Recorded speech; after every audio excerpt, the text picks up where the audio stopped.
Mahkamah Agung menolak permohonan peninjauan kembali atau PK 7 orang terpidana kasus pembunuhan Vina dan Eki di Cirebon, Jawa Barat. Ketujuh terpidana tetap dihukum penjara seumur hidup. PK 7 orang terpidana kasus pembunuhan Vina dan Eki ditolak oleh MA. PK 7 terdakwa terbagi dalam 2 perkara, yaitu perkara pertama dengan pemohon Eko Ramadhani dan Rivaldi Aditya. Sementara PK kedua dengan pemohon Eka Sandi, Hadi Saputra, Jaya, Sudirman, dan Supriyanto. Dengan demikian, vonis para terpidana yang mengajukan PK ini tidak berubah sejak putusan Pengadilan Negeri Cirebon hingga kasasi, yaitu penjara seumur hidup. Telah dilaksanakan musyawarah dan pembacaan putusan pada hari Senin tanggal 16 Desember 2024 dengan putusan yang pada pokoknya menolak permohonan peninjauan kembali para terpidana. 5.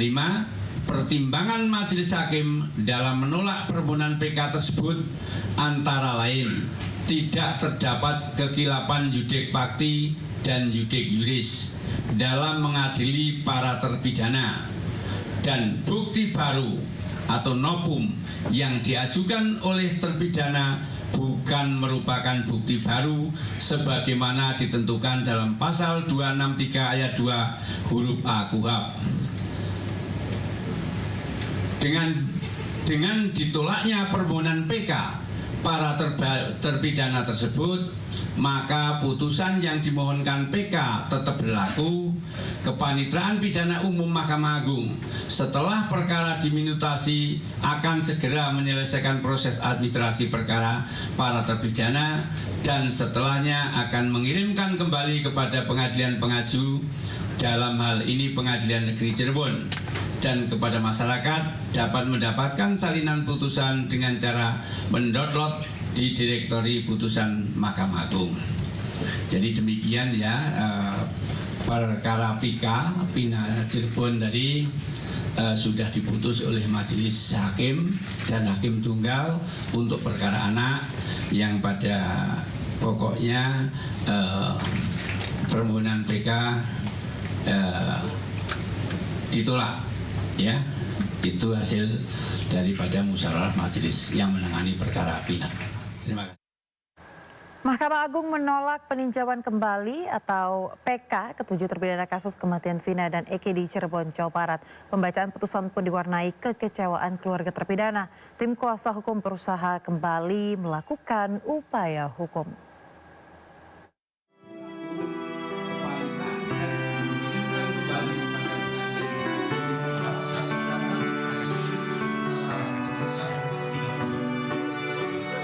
Suasana haru terjadi saat seluruh keluarga 7 terpidana kasus kematian Vina dan Eki di Cirebon mendengarkan putusan Mahkamah Agung. Keluarga terpidana tak bisa menyembunyikan kesedihan setelah Mahkamah Agung menolak upaya peninjauan kembali yang sudah dilakukan dalam sidang beberapa bulan lalu. Kami tetap masih semangat. Salah satu keluarga terpidana bahkan sempat histeris dan seakan tidak percaya terhadap putusan ini. Keluarga mengaku sangat kecewa karena seluruh bukti sudah dihadirkan dalam sidang PK, namun permohonan itu tetap ditolak Mahkamah Agung. Keluarga hanya bisa tabah dan menyerahkan upaya selanjutnya pada tim kuasa hukum. Kecewa iya. Kita serahkan kepada pengadilan saja. Mereka tidak menyerah. Keluarga sangat meyakini ya Bu ya, mereka tidak bersalah. Sangat yakin karena memang mereka tidak bersalah.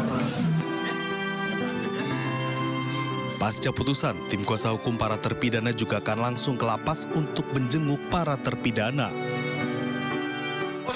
Sekarang kami mau ke lapas. Sekarang kami mau ke lapas. Menguatkan mereka ya. Keluarga sudah mereka, ini kami perlu temuin mereka. Kami perlu jelaskan supaya bahwa ini bukan sesuatu, bahwa ini bukan kiamat buat mereka. Ya, bagi masyarakat Indonesia Ini menurut kami ini tragedi hukum ya, ini pembelajaran yang cukup mahal. Kami sudah berjuang, kami sudah menghadirkan fakta untuk kita pelajari bersama, tetapi majelis berpendapat lain. Kita hormati apa yang sudah menjadi keputusan Majelis Hakim Agung. Pihak keluarga dan tim kuasa hukum berharap masih ada harapan untuk membebaskan para terpidana dari vonis penjara seumur hidup yang tengah dijalani. Dari Cirebon, Jawa Barat, Toy Iskandar, iNews melaporkan.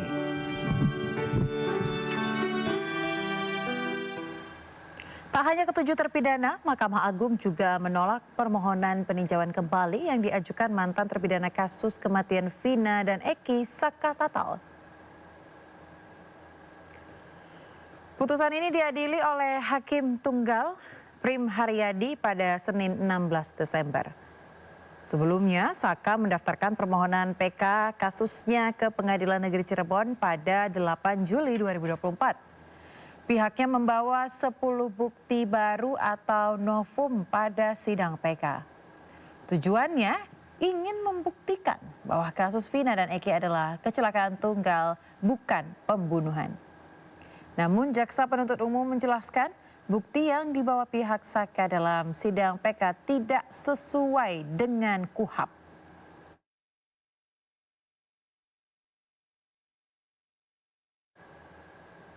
Kita ke informasi lain, pemirsa. Terpidana mati kasus penyeludupan narkoba asal Filipina Mary Jane Veloso dipindahkan dari Lapas 2B Yogyakarta ke Lapas Jakarta. Pemindahan ini dalam rangka proses pelengkap dokumen pemindahan Mary Jane kembali ke Filipina. Oke, terima kasih Tong Hamad ya. Terpidana mati kasus penyelundupan narkoba asal Filipina Mary Jane Fiesta Veloso dipindah dari Lapas Perempuan 2B Yogyakarta Wonosari Gunung Kidul Daerah Istimewa Yogyakarta ke Lapas Jakarta pada Minggu malam 15 Desember 2024. Tim Direktorat Jenderal Pemasyarakatan Ditjenpas yang membawa Mary Jane menyampaikan menempuh perjalanan darat malam menuju Jakarta agar bisa segera menyelesaikan laporan pelengkap dokumen pemindahan Mary Jane menuju ke Filipina. Pengawalan yaitu pemindahan warga negara Filipina atas nama Mary Jane dari wilayah Yogyakarta ke Lapas Perempuan kelas 2 Jakarta. Untuk travel dokumen, tiket sudah disiapkan semua oleh kedutaan, tinggal mungkin besok malam sekitar 00.30 yang bersangkutan akan kita pindahkan ke lapas yang ada di Filipina. Selain Mary Jane yang akan dipindahkan ke Filipina, pemerintah Presiden Prabowo baru memindahkan 5 terpidana kasus narkoba jaringan Bali 9 kembali ke negara asalnya Australia pekan lalu. Pemindahan narapidana ini dilakukan atas dasar diskresi Presiden Prabowo Subianto. Mungkin saya bilang dia jaga kesehatannya. Happy nggak? Tim Liputan iNews melaporkan.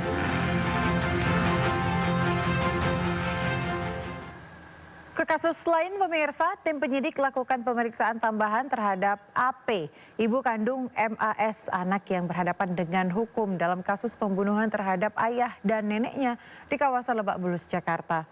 Terungkap bahwa sang ibu telah memaafkan apa yang telah dilakukan oleh MAS.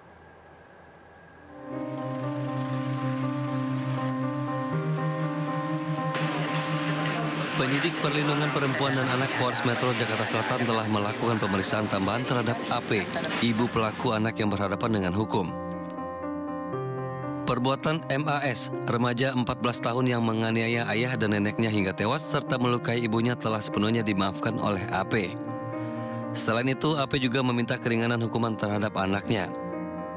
Ya, jadi manusiawi ya Mas. Jadi kemarin itu juga dia masih tertekan atau masih psikisnya masih shock ya. Masih setiap diperiksa juga dia nangis. Sudah ketemu dengan anaknya belum? Sebelumnya, aksi penganiayaan yang dilakukan MAS terjadi pada 30 November lalu di rumahnya di kawasan Lebak Bulus, Cilandak, Jakarta Selatan. 2 orang tewas adalah sang ayah APW, 40 tahun dan neneknya RM, 69 tahun. sementara ibu pelaku AP mengalami luka tusuk. Usai dilakukan gelar perkara, MAS ditetapkan sebagai tersangka atau anak yang berhadapan dengan hukum. Kini polisi masih menunggu hasil pemeriksaan dari Asosiasi Psikologi Forensik untuk mengungkap motif pembunuhan tersebut. Dari Jakarta, Dan Helmi Sajangbati, iNews melaporkan. Buntut viralnya kasus penganiayaan dokter koas di Palembang, ayah dari Lady Aurelia Pramesti, mahasiswi Fakultas Kedokteran Unsri. KPK menelusuri LHKPN milik Dedi Mandarsyah usai ramainya kasus penganiayaan dokter koas yang menyeret putri Dedi. Usai penganiayaan ini viral, netizen ramai menyoroti keluarga Lady Pramesti. Ayah Lady, Dedi Mandarsyah, saat ini menjabat sebagai Kepala Balai Pelaksanaan Jalan Nasional atau BPJN Kalimantan Barat, Kementerian Pekerjaan Umum. KPK juga tidak menutup kemungkinan memanggil Dedi untuk mengklarifikasi LHKPN miliknya jika dibutuhkan.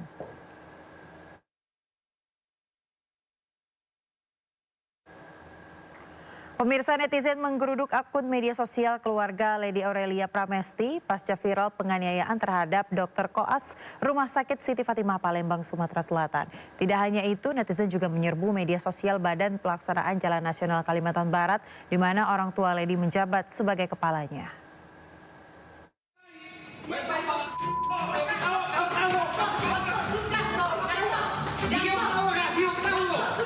Geram dengan penganiayaan yang dialami Ketua Koas Rumah Sakit Siti Fatimah Dr. Lutfi Hadian yang dilakukan sopir keluarga sesama dokter koas, netizen menggeruduk akun medsos Badan Pelaksanaan Jalan Nasional Kalimantan Barat.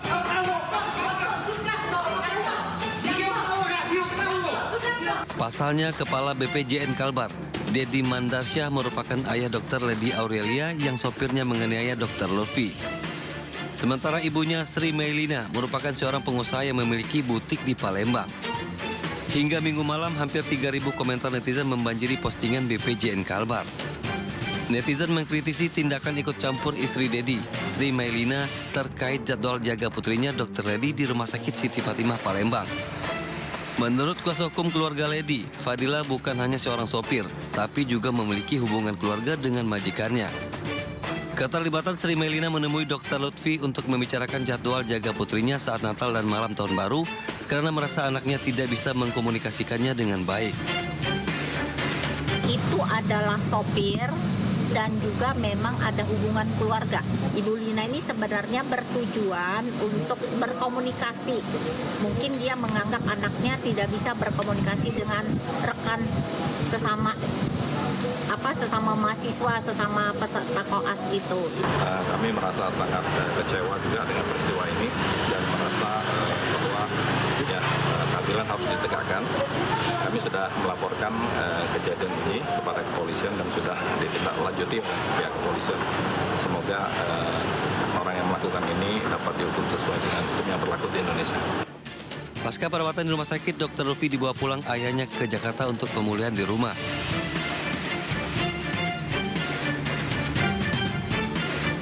Dari Palembang, Sumatera Selatan, Firdaus Ainis melaporkan.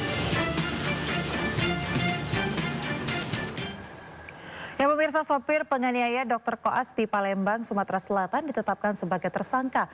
Polisi menyebut motif pelaku menganiaya korban karena kesal dengan perilaku korban yang dianggap tidak sopan kepada majikannya.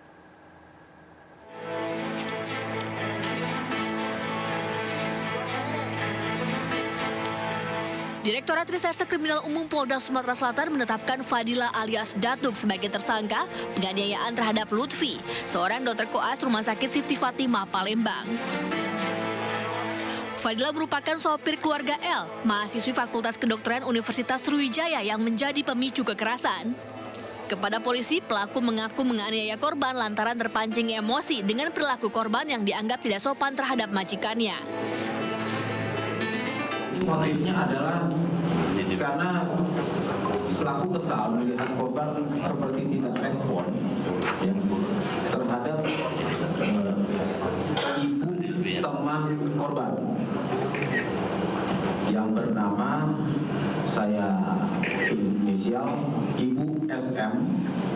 Ya, ini ibu dari teman korban yang bernama LD. Sehingga pelaku emosi dan langsung melakukan penganiayaan. Saya meminta maaf kepada korban Lutfi dan keluarganya karena saya telah melakukan penganiayaan kepadanya. Dan juga kepada keluarga Ibu Lina, Bapak Dedi dan Lady, saya meminta maaf yang sebesar-besarnya karena